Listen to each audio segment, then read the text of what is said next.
record on the computer. It is now recording. Okay, now I'll go back to screen share. Thank you, Micah. That's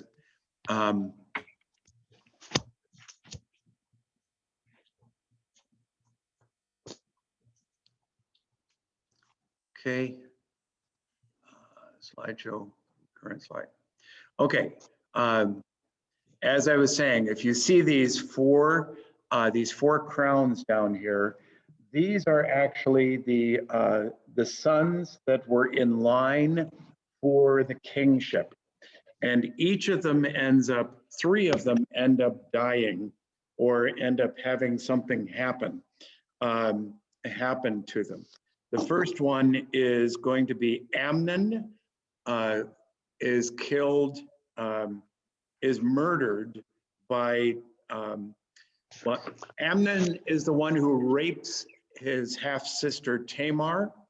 After that, Absalom, the full brother of Tamar, makes sure that Amnon is murdered. And it's actually kind of a grisly scene where it happens. Absalom revolts, and we get a sense that Absalom is revolting not just for himself, but because he distrusts the way his father has handled the kingdom, notably the kingdom of his own family. And Absalom goes off on a quest of his own. He is killed by Joab in a rather famous scene of trying to fly through a little wooded area, and his hair, which was notably thick. He didn't have the benefit of being bald like Mike and I. You know, his hair gets caught in the tree. He's killed by Joab. So that leaves the next son is going to be Adonijah, who would be the next for a bid for the throne. But we get right as David is dying, we get Bathsheba intervening, and we get a nest of concerns as to who should be the next king. The one that's going to end up becoming the king is Bathsheba's son by David. That's Solomon, the next king. And one of Solomon's first duties is going to be kill Adonijah, because Adonijah is questing for the throne. Adonijah is feeling he has the right to the throne. So all of this is the end of everything that Nathan prophesied, that as David said to Nathan, when Nathan told his little parable, that rich man should pay back four times what is owed. Nathan says, "You're the man," and that's a hint that David is going to pay back with everything that happens to his sons.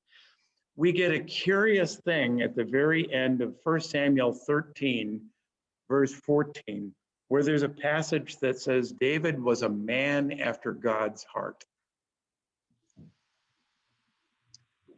Time for you to unmute and tell me, what does that mean? We just went through some rather horrid stories about David. What does it mean that he was a man after God's heart?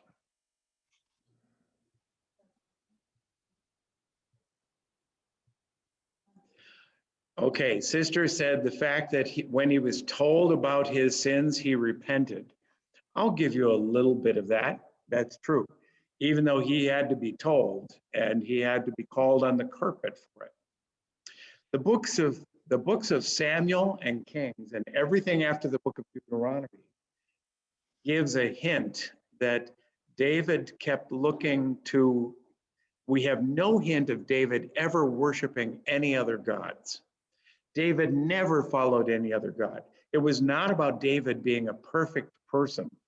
It was about David instead returning to God, repenting, returning to this God, not giving up. And in many instances, and even in the Psalms that are attributed to him, we get a sense of remorse over who he was. I can't think of a single Psalm where David said, "I'm justified in what I do." He had a sense of deep humility that was coupled along with this along with this rather powerful and charismatic figure of being able to move through his kingdom and be able to build Israel. But we now move to the books of Kings. First and Second Kings. I'm going to switch slides. We're going to move out of David and going to move. There's all sorts of stuff, of course, that we could study about David, but we're going to move to Unit 16 if you have the book. The unit that's labeled from 1 to 2. 16, where is 16? Here it is.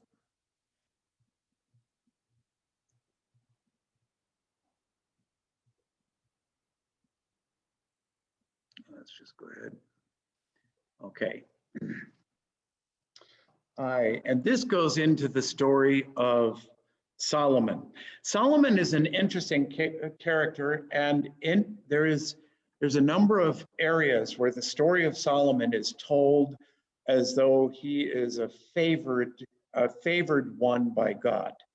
Notably, Solomon prays for the right thing when God says, I'll give you a choice. Do you want to be rich? Do you want to be powerful? Or do you want to have wisdom? And he chooses wisdom. That's very young in his career. Solomon is looked at as one of the great kings. And he is, of course, the one who builds the temple and centralizes everything in Israel. But Solomon, even though we never get him quite condemned by any prophets or by God, Solomon, at the other end of the story, Solomon actually sets up the civil war that's going to be happening between Judah, one tribe, well, actually 2 tribes, and another 10 tribes. We're going to see it move, the country move from 1 to 2. That Israel, which was united under David and was united under Solomon, because of some of the stuff that Solomon does, the country falls apart and Israel falls apart. He's noted mostly for, of course, building the temple. What we don't tell in our Sunday school lessons or in our church services are some of the stories of how Solomon actually was able to move into power. I gotta figure out. Okay. At this point, look at the map and you'll see united Israel and Judah are united. Now I want to give you some geography. This is sometimes called the northern kingdom of Israel and the southern kingdom of Judah. It gets confusing when we start talking about, oh, nation of Israel, okay, because we think of Israel as all of it. But by the time we finish tonight, we're going to see the two sections divided. And we have 2 smaller sections, Judah, namely Judah, the part that gets named Judah after 2 tribes, has a central point. Can you see where the capital is of Judah?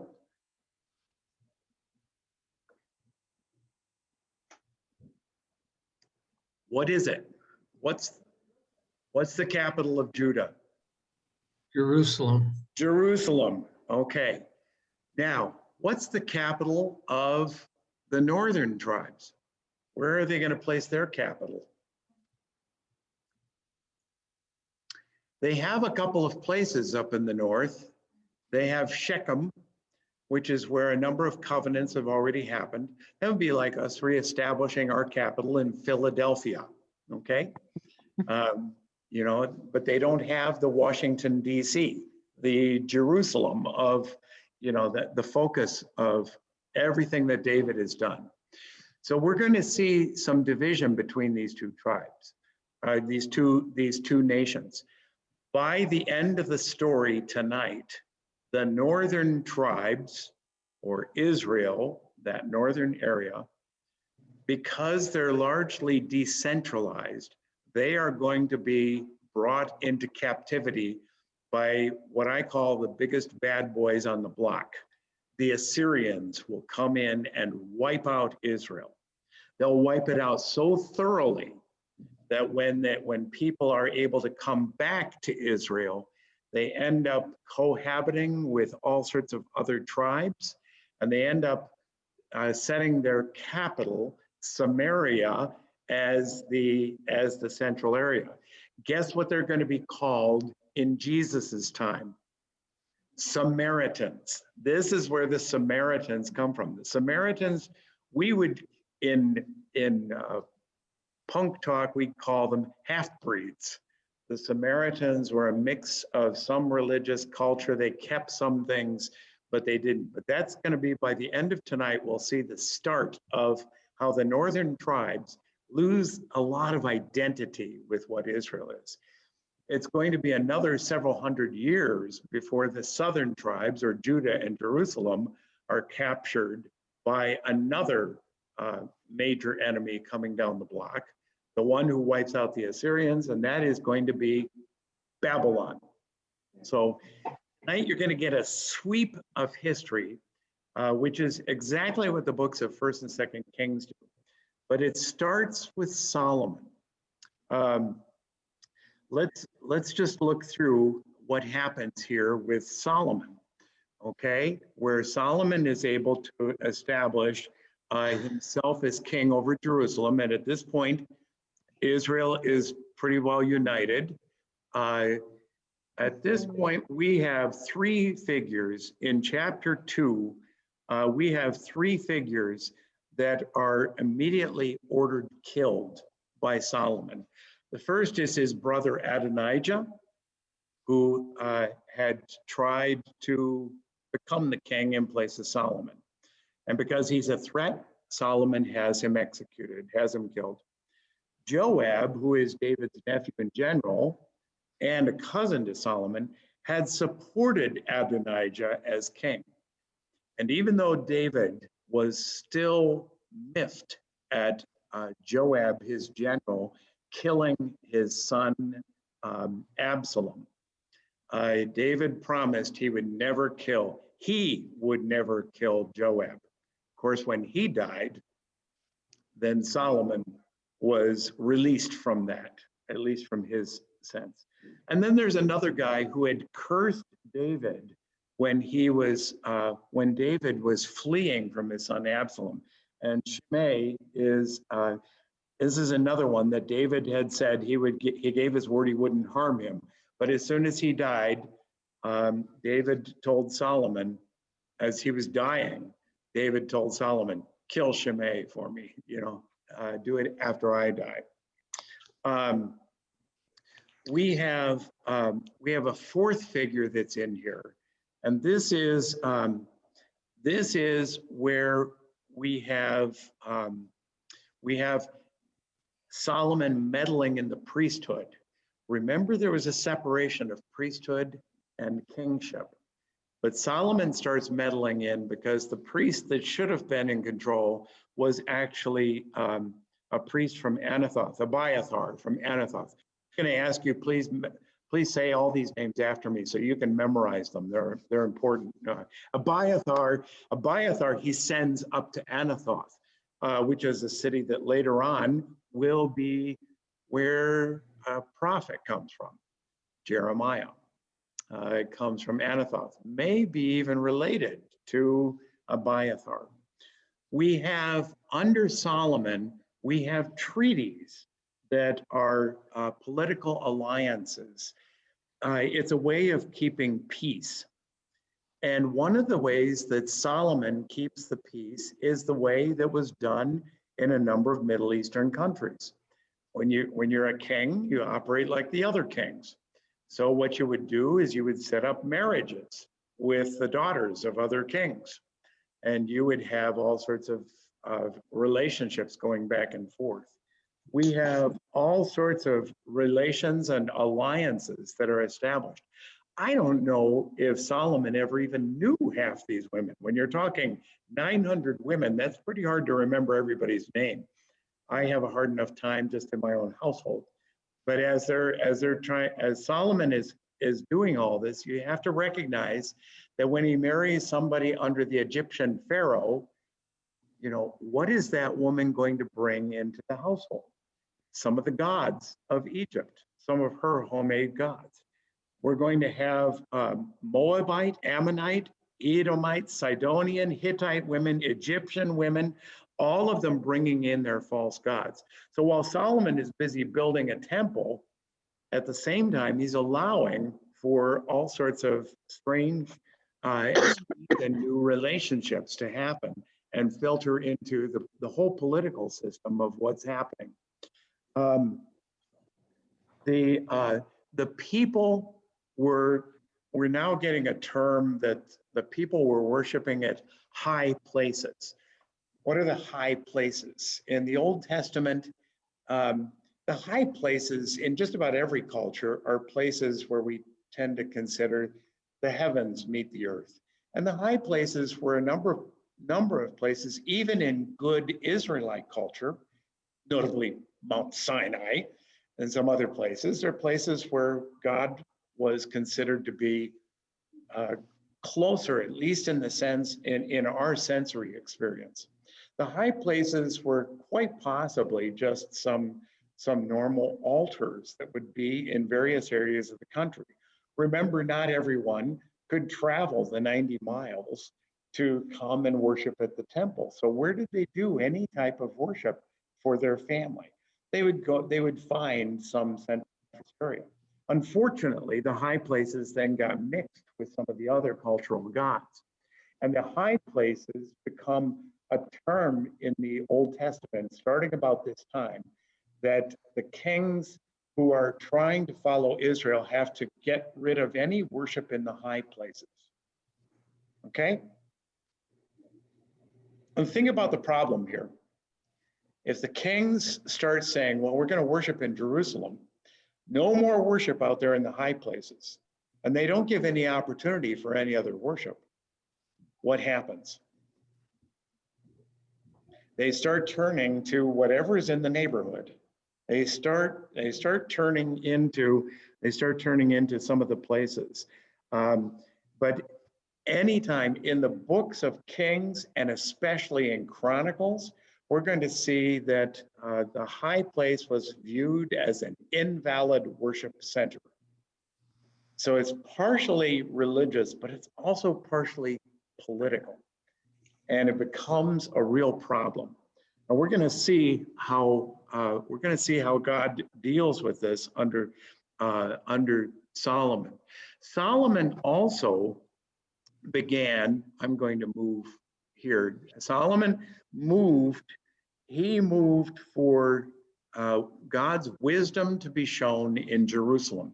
Hence, we have the symbol for wisdom in the circle. Solomon also started a number of building projects.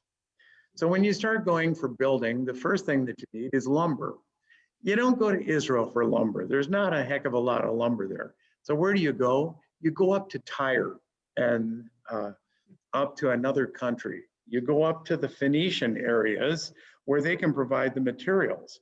And there ends up becoming a nice little bargain system between Phoenicia and Israel to build all sorts of buildings, not just the temple, but he started building projects all around Jerusalem, building up his own household, building up administration buildings, letting the temple be built. Of course, if you're going to build buildings for the government, how do you do it? Say it nice and loud, Nancy. Taxpayers' money. And if you can't get taxes, what do? Borrow. You can't borrow. There's nobody to borrow from. That's a good question. We'll come to this temple. Just think about that question for just a little bit. That's going to become part of the problem of Solomon's regime. But what happens is Solomon decides to build a temple. The temple, I'm not going to spend a lot of time on the temple, just to say it is remarkably like the tabernacle. The tabernacle had the same type of structure. There should be a Holy of Holies. There should be a place where the ark can be kept. and that the angelic beings, the cherubim and seraphim, would be guarding over this footstool of where God is. So there was a Holy of Holies. This time it's in brick instead of in fabric. And there's a holy place where people would gather. There's a sense of holiness that was developed around the temple, and it was probably a fabulous structure. But he wasn't just building a temple. He was also building up some sense of military. And he built,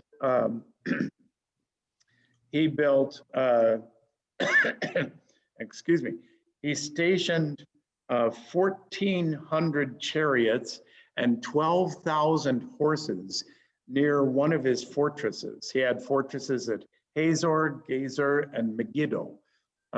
Megiddo, you're going to hear of.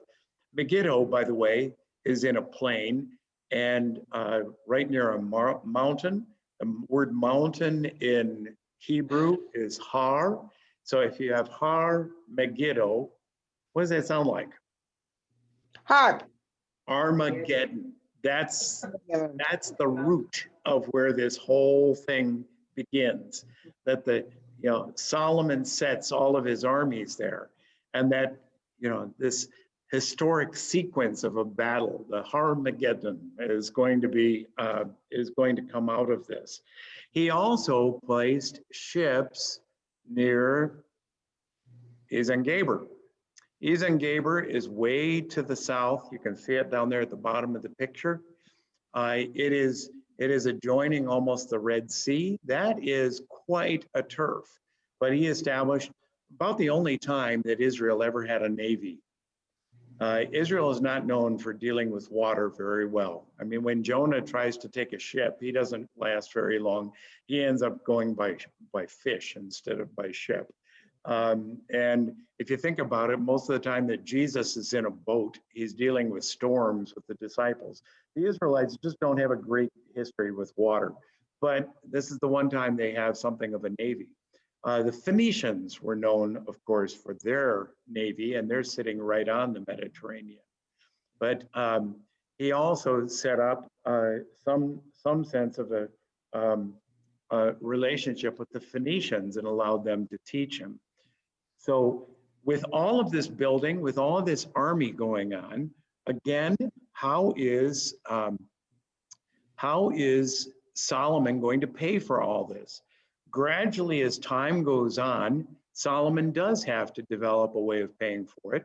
At first, he taxes to the hilt. But then when he can't tax, then he tends to lean towards the 10 tribes on the north. And he places officials over that region, and he forces the 10 tribes into labor.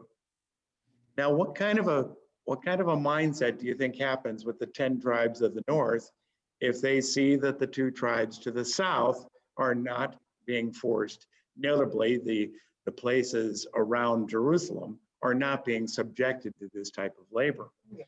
When this doesn't work, and we've got 10 tribes, actually the 12 tribes. The 12 tribes are, where is it? Yeah, okay. We have the tribes under the forced labor on the north, and we also have the people in Solomon's territory. There's a greater number of people. There is a prosperity that is also happening, but it still tends to create more need to build more, to have a greater army, to have more support for the government authority. And gradually what happens is, I'm going to go to the next slide. Solomon has about 700 wives and 300 concubines. A concubine is actually, what do you call a concubine? Kind of like the servant to a wife. Concubine would be, a mistress.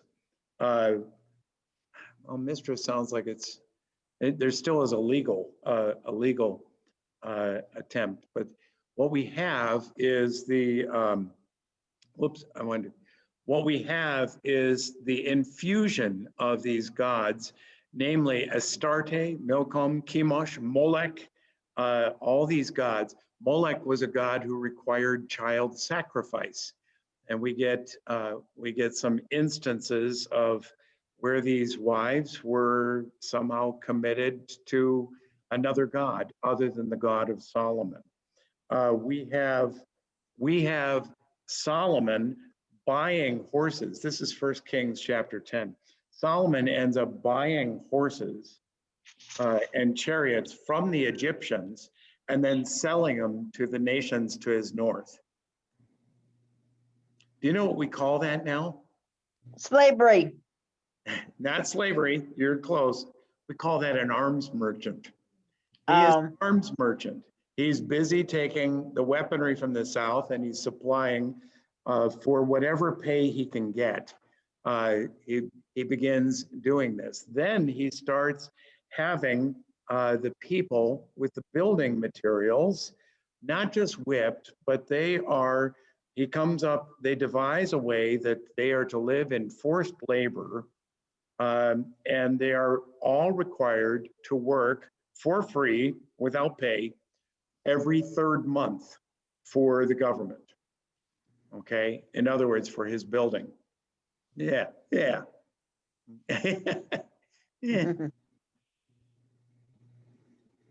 What we get here at this point is Solomon begins to see the people. We get a sense people are seen as slaves to his enterprise. He is not a king for the people. He is instead over the people.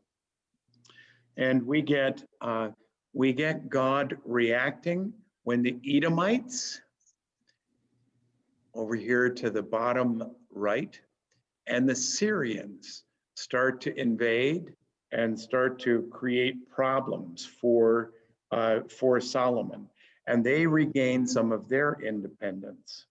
And then we have the prophet Ahijah. He tells when Solomon's chief of labor comes to the north, there's a prophet that comes and tells this secretary of labor, here's what's going to happen. And he takes robes and he tears them apart. And he says, you're going to have 10 parts of this robe go to the north, 2 parts to the south. It's just going to be ripped apart because of what happens. Ahijah actually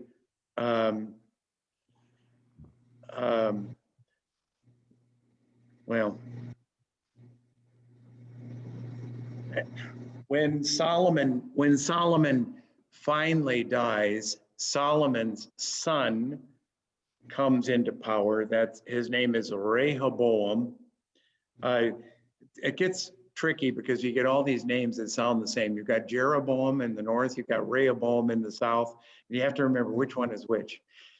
Let me just share this with you. When Rehoboam is becoming king, there's a nice little group of people that come from the north, and they come before the newly crowned king Rehoboam, and they say, Rehoboam, please treat us with a little more respect. Your father, Solomon, was a good king, but we really got treated harshly. And we'd like to have a little more equity in the process. We'd like to have a little more fairness. Rehoboam goes back to his advisors, who are apparently a little bit young, and he says, what should we do? And the advisors say, you got to put those people under your thumb. And so Rehoboam goes back to this group that's come down to try and create a better climate. He goes back and says, you thought you had it bad under my dad. Wait till I get a hold of you. It's going to be 3 times worse. What happens? The 10 tribes go to the north. They're looking at who can be our first king? They come back to Jeroboam, who comes out of exile. Jeroboam comes back to the northern tribes. He's willing to become a king, but to become a king, he has to set up a capital, and he doesn't want people going to worship in Jerusalem. So what does he do? He sets up a couple of places at the northern end of his kingdom and at the southern end of his kingdom where they could worship without having to go all the way down. So he sets up a shrine up in Dan and a shrine down in Bethel. And it's later on, these are going to be labeled idolatrous places, even though some of what they first set up is,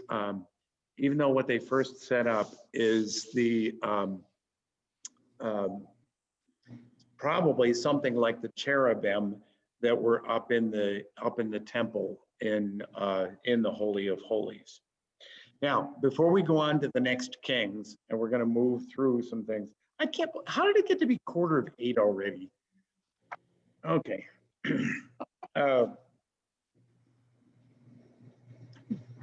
What's your impression of Solomon now?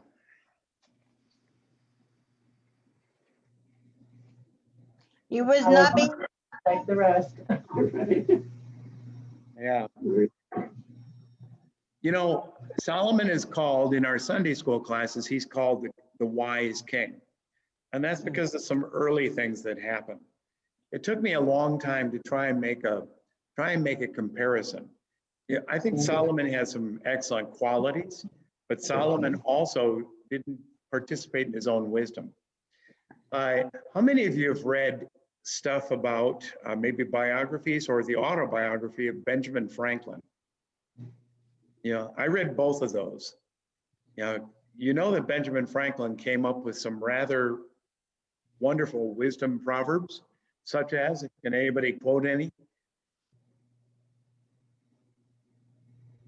A penny saved is a penny earned. A penny saved is a penny earned. Do you know how many times he was in debt in the end of his life? Mm-hmm. And he was actually rather a spendthrift by the end. Yeah.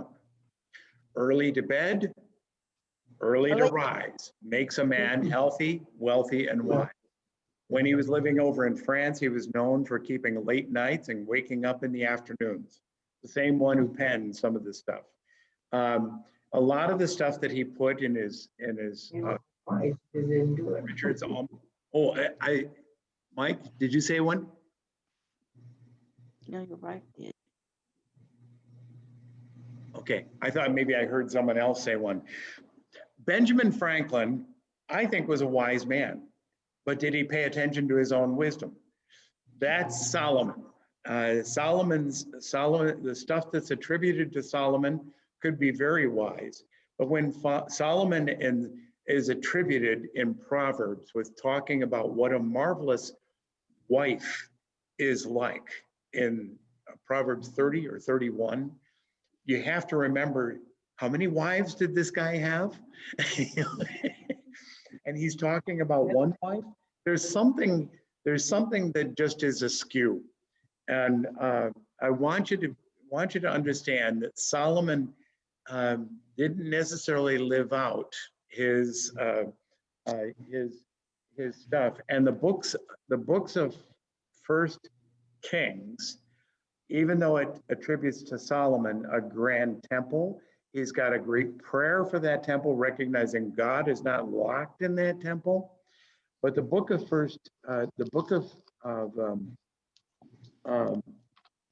let's see, turn to First Kings, chapter 9.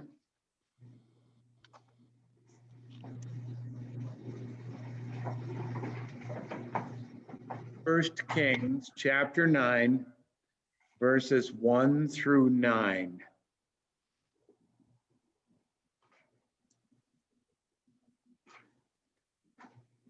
And here is the promise God makes to Solomon. He makes a promise. I've heard your prayer, Solomon. It was a grand prayer. My eyes, my heart will always be there. My name will be there, says God. Then he reiterates in verse 5, he reiterates the promise to David. There will never fail to be a man on the throne of Israel. Remember, Israel is united at this point. But then in verse 6 comes the caveat, okay? And Barb, could you read verses 6 through 9? Sure. But if you or your sons turn away from me and do not observe the commands and decrees I have given you and go off to serve other gods and worship them, then I will cut off Israel from the land. I have given them and will reject this temple. I have consecrated for my name. Israel will then become a byword and an object of ridicule among all peoples. And though this temple is now imposing, all who pass by will be appalled and will scoff and say, why has the Lord done such a thing to this land and to this temple? People will answer, because they have forsaken the Lord their God, who brought their fathers out of Egypt, and have embraced other gods, worshiping and serving them. That is why the Lord brought all this disaster on them. So here, right in the covenant that is given to Solomon, we get the hint of everything that's going to happen. Why is the temple destroyed? Later on, kings and even some false prophets are going to say, but God promised he's going to keep his name right here in this temple. There are going to be prophets that will point back. Did you hear what God said to Solomon?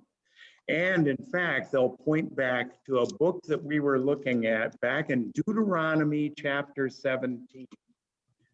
The book of Deuteronomy chapter 17 is where it talks about on that day when you ever get a king, okay, here is what the king is supposed to do, okay, in verse 14. Chapter 17, verse 14 through the verse 20. I'm going to ask Jantha if you would read.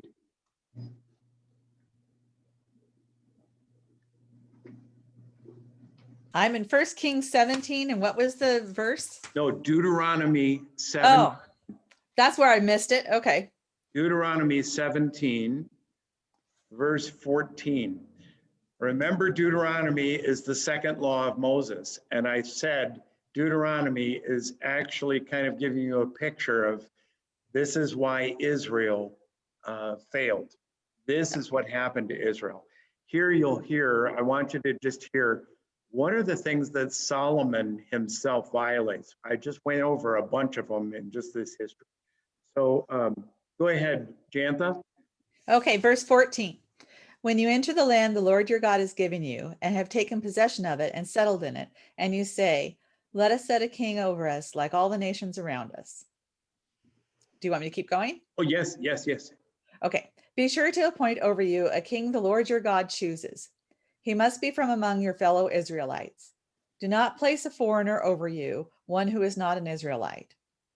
The king, moreover, must not acquire great numbers of horses for himself, or Bingo. make the people Wait return a to second. Egypt. Let's see. What did Solomon do? 12,000 horses. Okay, there we go. I'm going to interrupt you each one that we get to. Go ahead. Keep going. Okay. Or make the people return to Egypt to get more for them. Oh, where did he get those arms from? Okay. Mm-hmm. Talking about horses right now. For the Lord has told you, you are not to go back that way again. He must not take many wives. Oh, Solomon didn't have a problem with that one, did he? No.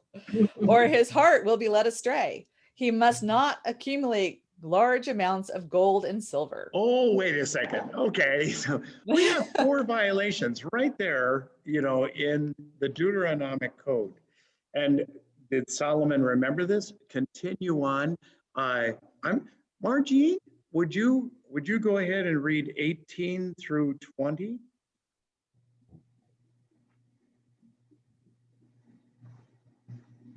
You're muted. I'm sorry, Margie. Now I'm okay, right? There you go. Yep. Okay, sorry. Thank you. This is what must be done. When he sits down on the throne of his kingdom, the first thing he must do is make himself a copy of this revelation on a scroll, copied under the supervision of the Levitical priests. That scroll is to remain at his side at all times. He is to study it every day so that he may learn what it means to fear his God, living in reverent obedience before these rules and regulations by following them. He must not become proud and arrogant, changing the commands at whim to suit himself or making up his own versions. If he reads and learns, he will have a long reign as king in Israel, he and his sons. There we go. Okay. So there it is, back in Deuteronomy, and you get to see why Solomon, who could be considered the wise man, was also the creator of the division in Israel's history. We get Dan and Bethel becoming the tribes.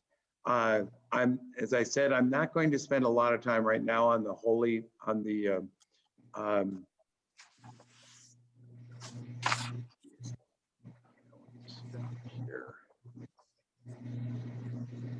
Where's my mouse? Mouse. That mouse just keeps disappearing, doesn't it? Got it. I got it. And now I'm going to go to, I'm going to go very quickly over the books of the kings of Israel. Notice we're getting it out of the story of Kings. We are not getting it in another telling of the story, namely the stories of Chronicles. Going to 17. There we go. Unit 17. We're, yeah, chapter 7, unit 17. And the books of Kings are written in, books of Kings are written in a way that, whoops, I need to go backwards here. Okay. Okay, I usually joke that I want you to memorize the names of all these kings and be able to quote them to me next time. But you'll notice most of them start with J-E. Do you know why? That would be putting the name of Yahweh at the front of their name. So it would be like, I don't know exactly all the Hebrews, but Yehoshaphat would be Yahweh does something. Yehoram would be Yahweh does something. So it's always the Lord does something. So the reason they all have that J-E, but nevertheless, even though they have the J-E in front of their name, that doesn't mean that they were necessarily following Yahweh. It does mean though that there is some history going on here. All right, like I said, I really want to move through this quickly, and you'll notice there's dates here. Please remember these are dates going backwards in time, okay? This is 922 BC, which means it's, we can get into a whole conversation. How did they date things? They didn't know when they were BC, how did they date things? But the kings on the right side are the kings of Israel, those northern 10 tribes. The kings on the south side, or on the left side, are the kings of the southern tribe. But the first thing you'll notice is how many, okay, I'm going to move it through there really quickly again, okay? Count how many daggers, meaning assassinations, happened on the northern tribes. Okay, so I see 1, 2, 3, 4, 5, 6, 7. 7 assassinations in 200 years. What do you think that would do to the stability of the Northern Kingdom? Yeah. Notice too that we have changes of households. Nobody knows which household is going to be the next king. Jeroboam's son Nadab becomes, but then Nadab is murdered by Baasha, okay? And Eli is going to be murdered by Omri. I'm on the right side. Jehu will be involved with the assassination of Jehoram. When governments start by assassination, What type of trust do you think people have in what's going to happen in that government? Now, by the time we get 200 years, Samaria, or the northern kingdom, is going to collapse. It's going to fall. Okay? On the other side, how many assassinations do you see? None. There are none, that's right. There are no assassinations. There's a check mark because the book of Kings approves of kings like Josiah and Hezekiah, Jotham, Uzziah, Amaziah, Joash, Jehoshaphat, Asa. The other kings, just neglect certain things, notably their religious life, that, trying to centralize things. And the book of Kings says, you guys, you guys aren't the best. Amnon was actually assassinated by the people, but Josiah still is of that family lineage of David. So in the little tribe of Judah, it lasts a little longer, but it is deported 2 times to Babylon in 597 and 587. And they end up in an exile in Babylon for about 70 years, about 50 to 70 years, 3 generations.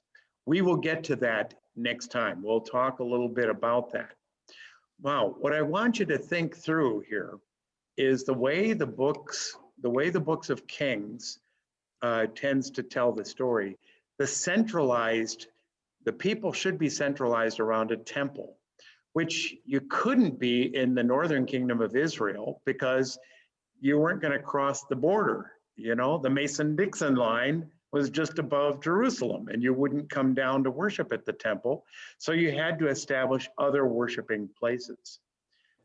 We would think, just in a cursory reading of the Old Testament, that the Old Testament would condemn people for not coming to the temple, because the temple was established by Solomon as the place you need to worship. What happens during this period of time, and we're going to get into this in the next weeks, what happens during this time is another group of people rise up, not the priests who are in control of the temple offerings and everything of the temple system, but there's another group of people that rise up that begin to become the pastors to the kings, the ones who are advisors to the kings in some ways. Do you know who they are?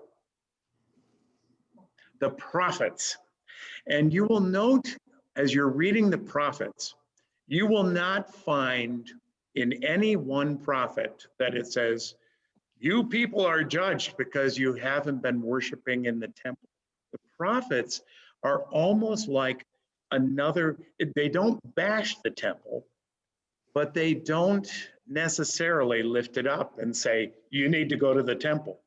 In fact, a couple of the prophets, notably Isaiah, come out of the temple, and they are no longer priests in the temple because they've taken on a different role of prophecy.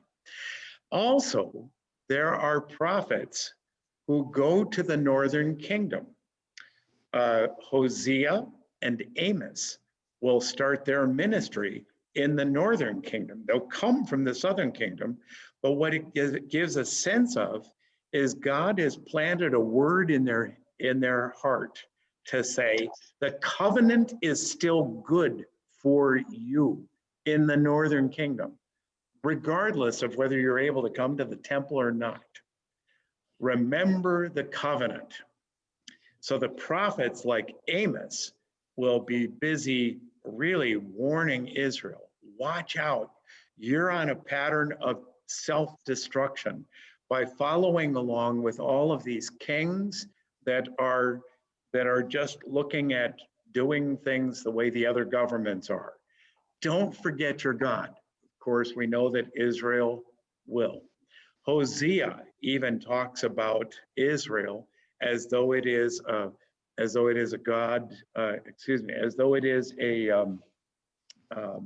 as though it is a wife of a wife that has gone off into harlotry, but is, in fact, the prophet is told, welcome them back.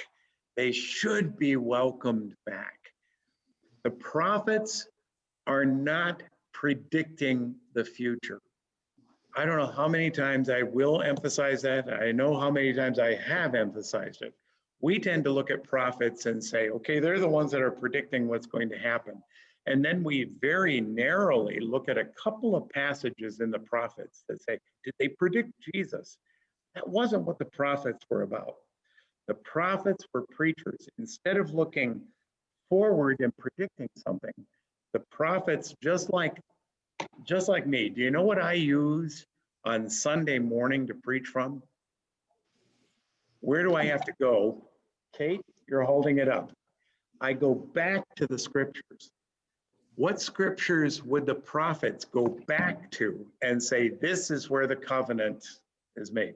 They would go back to Torah and they would say, remember the Torah.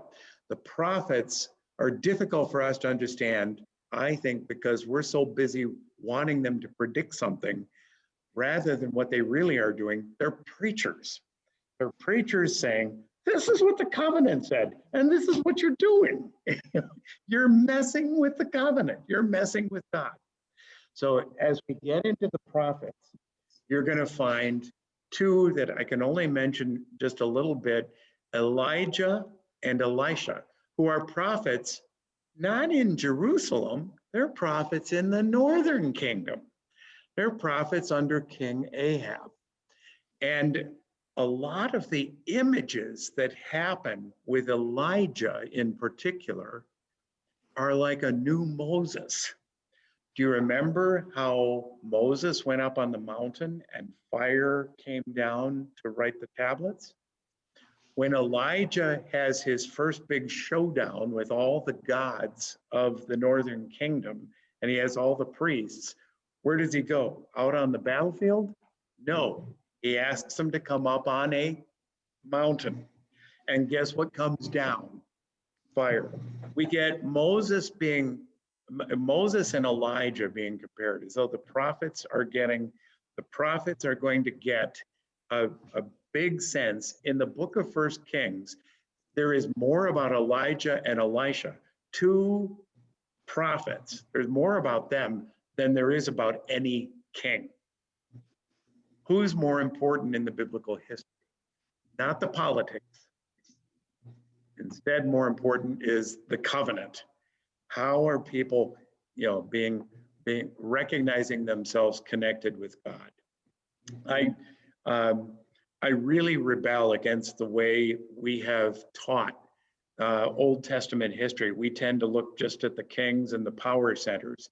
The book of First Kings and Second Kings, while it does have Solomon and some of the stuff about Solomon, if you read through it carefully, you're gonna see there's a bunch of lowly people that are picked up, and they become God's agents for having something happen. And Elijah, I forgot about the other parallel. Moses, did he die? How did he die, sister? He was taken up to heaven after he climbed Mount Nebo, okay?